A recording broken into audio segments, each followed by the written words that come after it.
السلام عليكم، مرحبا بكم من جديد على القناه. كنتمنى هذا الفيديو يلقاكم نتوما بخير وعلى خير وفي احسن الظروف وفي صحه جيده.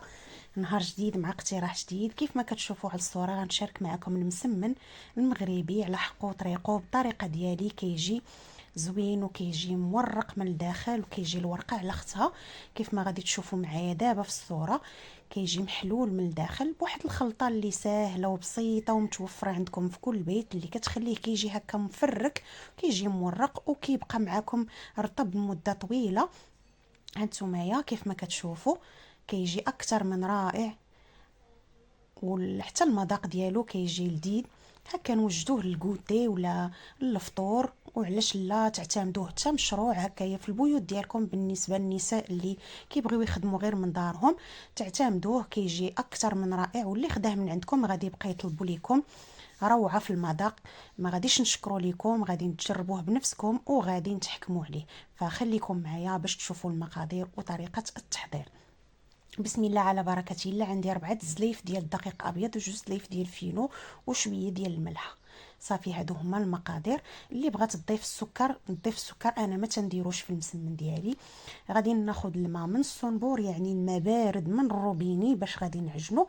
ما كنحتاجش ندير الماء دافي، غير من الروبيني. غادي نعجنو هكايا، وما غاديش ندلكو بزاف، غير واحد الدلكه خفيفه كيف ما شفتوا على الصوره. الا كنتو زربانين به ممكن انكم تدلكوه مزيان. كيف ما كتعرفوا ان المسمن الا تدلك مزيان كيعطي واحد النتيجه اللي رائعه. الا كنتو ما زربانينش به غادي تحتفظوا به في هكايا في واحد البلاستيك وتخليوه حتى كيترخف على خاطرو. فكيف ما شفتوا خوتي غادي ندلكو واحد الدلكه خفيفه صافي، وغادي نحتفظ به في واحد البلاستيك وغادي نخليه حتى يرتاح ونسالي شي شغال عندي وغادي نرجع ليه. هذه هي الطريقه ديالي. كيف ما قلت لكم العجين خصو يكون بهذه الطريقه. راه غير جمعته ما دلكتوش بزاف، غير جمعته. هنا درت ليه البلاستيك الغذائي وغنخليه حتى يرتاح. غادي نقضي شي اغراض ديالي ومن بعد غادي نرجع ليه. بالنسبه للخلطه اللي كنستعمل انا في المسمن، غادي ندير الفينو كيف ما كتشوفوا، وغادي ندير المايزينا. بالنسبه لهاد الخلطه فيها 3 ديال الحوايج وفيها الخماره هي 4. بالنسبه لي انا دابا ما غاديش ندير الدقيق الابيض. هو الا كنتو بغيتو ديروا الدقيق الابيض غادي نديروا الدقيق الابيض، شويه ديال الفينو وشويه ديال السميده رقيقه الخاصه بالبسبوسه وخماره ديال الحلوه. انا دابا درت غير المايزينا والفينو وخماره ديال الحلوه. هذه هي الخلطه اللي تنفرق بها المسمن ديالي، كتجي زوينه بزاف. الا عندكم الزبده ممكن تستعملوها، الا ما عندكمش الزبده هاد الخلطه اللي شفتو غادي نضيفوا عليها شويه ديال الزيت وغادي تخلطوها مزيان حتى ترجع عندكم سائله، وغادي تبقاو تورقوا بها المسمن ديالكم. صدقوني راه كيجي واحد المسمن شهوه منه مفرك من الداخل. وكيف ما قلت لكم في الاول راه اللي كلاه عندكم غادي يسولكم عليه. واخا تكوني اختي اول مره غديري المسمن تبعي هاد النصائح اللي كنقول لك، وان شاء الله غادي ينجح معاك وغادي ترجعي تخلي لي تعليق. غادي تشكريني ولا ترحمي لي الوالدين.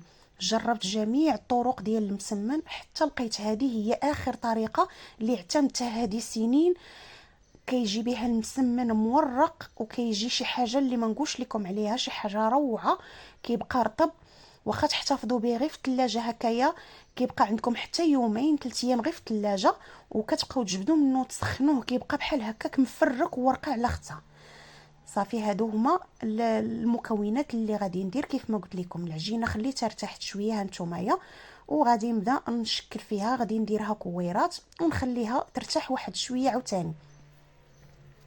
المهم بالنسبه للاخوات المبتدئات انا كنشرح بالتفصيل، اما الاخوات المغربيات ما شاء الله راه كل شيء تعرف يدير المسمن، الله يعطيهم صحيحتهم. ما شاء الله الامهات والاخوات كل شيء تعرف يدير المسمن، الله يعطيهم داكشي اللي تمنوا في خاطرهم، يعطيهم صحيحتهم. والحمد لله مازال كنتعلموا من الناس اللي كبر منا في السن وكبر منا في التجربه. صافي خواتاتي هنايا غادي ندهن سطح العمل بالقليل من الزيت باش غادي نبدا ندير هذوك الكرات وغادي نبدا نحطهم تمايا. الطريقه راه معروفه انكم خصكم تقطعوا هكايا المسمن، كديروا كرات على حسب الحجم اللي بغيتو. انا ما بغيتش الحجم ديال المسمن يجيني كبير بزاف، غادي ندير قياس. المهم المسمنه غادي تجيني متوسطه، غادي نبقى بحال هكايا حتى غادي نكمل العجين ديالي. المهم شوفوا العجينه راها ترخفات وماشي مرخوفه بزاف وماشي قاصحه. ما شاء الله تبارك الرحمن. هادو هما الكميه اللي خرجت ليا. عندي هنا 43 مسمنه. صافي غادي نخليهم يرتاحوا واحد شويه وغنعاود نرجع ليهم. المسمن ديالكم قد ما ارتاح قد ما كيعطي نتيجه رائعه. هنا غادي نخليه مده ديال 5 دقائق حتى ل 7 دقائق وغادي نرجع ليه. وغادي نبدا بالمسمنه الاولى اللي حطيتها، هي الاولى، وغادي نبقى هكاك غادا وتنشكل فيه.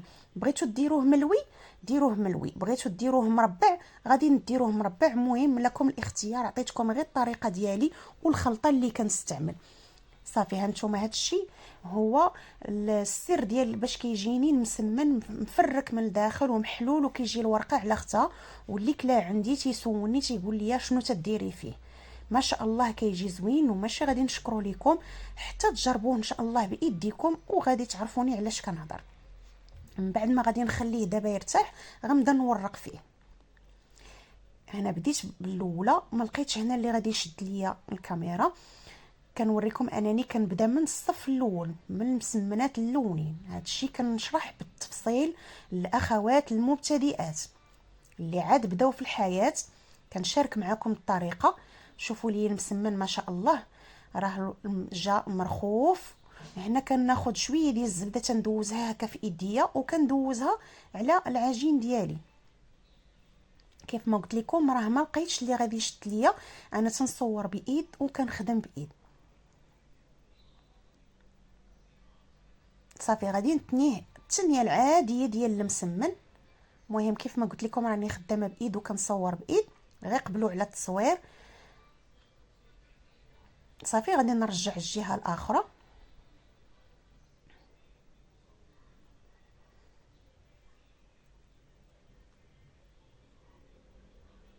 صافي وكنتنيه هكا كنخليه حتى هو كيرتاح وكنستمر بحال هكا حتى غادي نكمل الكميه كامله اللي عندي. ومن بعد غادي نشعل على المقيله ديالي وعاد غادي نبدا نطيب فيه باذن الله. ضروري تغطيوه باش ما تكونش لكم واحد القشره هكا من الفوق. هانتوما يا العجين راه ناجح وكيبان منه سطح العمل.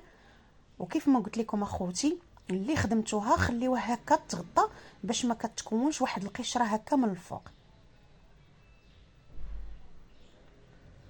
هانتوما يا كندير هاد التنيه الاولى والتنيه الثانيه، ومن بعد كندير هاد الطويه الاولى بحال هكا وكنعاود ندير هاد الطويه هكا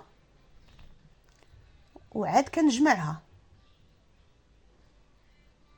هذه هي الطريقه المعتمده عندي واللي تعلمتها من الام ديالي الله يرحمها. كيجي زوين وكيجي مفرك من الداخل وكيجي مورق. شوفوا هانتوما راه كامل كله هكايا جا فيه دوك الفقاعات، يعني دليل على نجاح العجين. صافي هنا بديت نطيب. هانتوما كيف ما كنوريكم راه كله فقاعات. هنا كنحطوه في المقله ودغيا كنبقاو نقلبوه. هذا حتى هو السر من الاسرار باش كيجينا محلول من الداخل وكينتفخ. هانتوما خواتاتي فاش كنكون طيب فيه راه ضروري كينتفخ. هانتوما كلشي كتشوفوه على الصوره. وهذه هي الكميه خوتي اللي طيبت دابا. انا كنت كنطيب وكنحط هكايا حدايا. دابا عاد باش حطيته هنايا في التفصيل ديال التقديم وغادي نشارك معكم المسمن كيفاش كيجي. شوفوا هانتوما المسمنه كتجي زوينه وكتجي خفيفه وكيجي ناشف اخوتي، ما تخافوش منه، ما كنكثرش انا الزيت. صافي هذا هو الشكل النهائي ديالو. غادي نقطع معكم وحده باش تشوفوها. تبارك الله ما شاء الله هكايا تيخرج واحد الكميه اللي معقوله. هكا ديروه لوليداتكم.